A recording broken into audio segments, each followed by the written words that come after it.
Hey y'all, Global here. Wanted to make a more in-depth video following up on how to watch Summer League.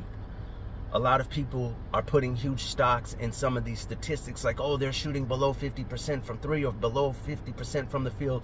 The thing that makes Summer League so unique is that it has a bit of March Madness intensity to it, but it also, because it's such a short time frame from draft till now, there's very few plays implemented, and so you get a lot of messiness out there, which leads to a lot of improv. But also, to expand further on the college dynamic, in college you got a lot of players who realistically are not going to the league and are going to be focused and have other careers away from that, whether it be teachers or getting in tech. But in G League or Summer League, you got guys who are at the doorstep of actually becoming possibly a player in the league, so they're at the doorstep of chasing their dreams. And so what makes the dynamic so unique is these guys get to the Summer League and they get to display their talents. And some of the key rotational players, Caruso, Austin Reeves, some other notable names that I can think of that have been Josh Powell from the Dallas Mavericks. Historically, there's players that have come to this Summer League, raised eyebrows, played a position that a team was in dire need of, and ended up getting key rotational minutes later on at some point in the season, as long as they play in their role. And so when I'm watching Summer League, I'm not necessarily looking for the guy putting up the most stats. One, do they have a following, i.e. like a Taco Fall type of guy?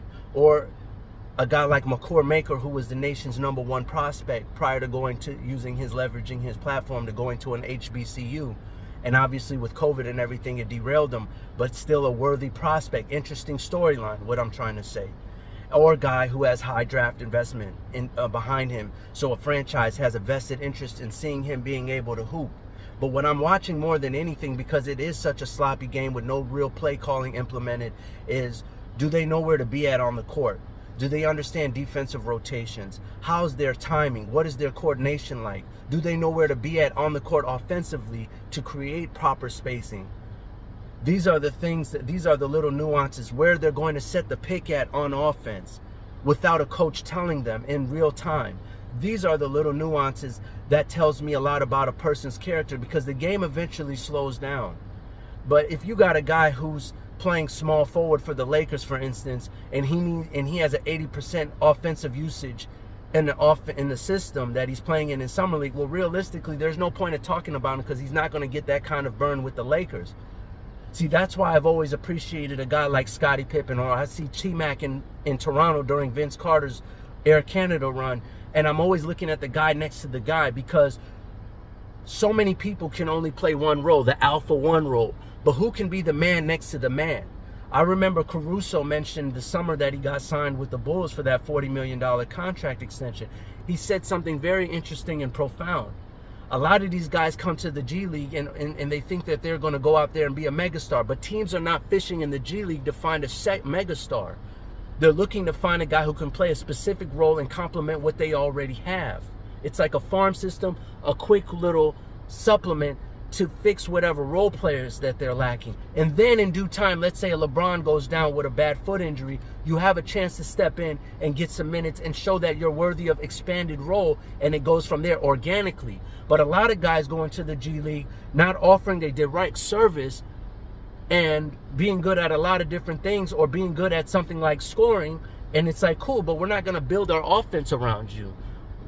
Hence how you'll hear a player like Cam Thomas drop 47 or something like that, and then completely see nothing left of him ever again.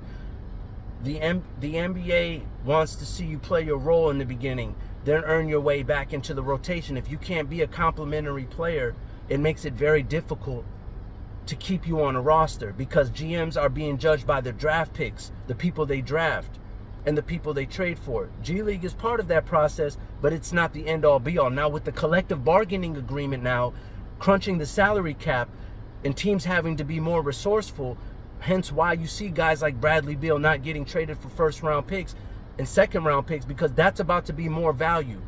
Players are more on an economically efficient budget salary, and because now they've crunched the salary, you're going to have to start looking for these G League guys. But historically, that's been the problem. That recently you seen the Milwaukee Bucks just pay out their second round pick, the highest money ever made. Obviously, he's a Rich Paul client. Rich Paul is got that kind of cachet where he's gonna command more money than usual.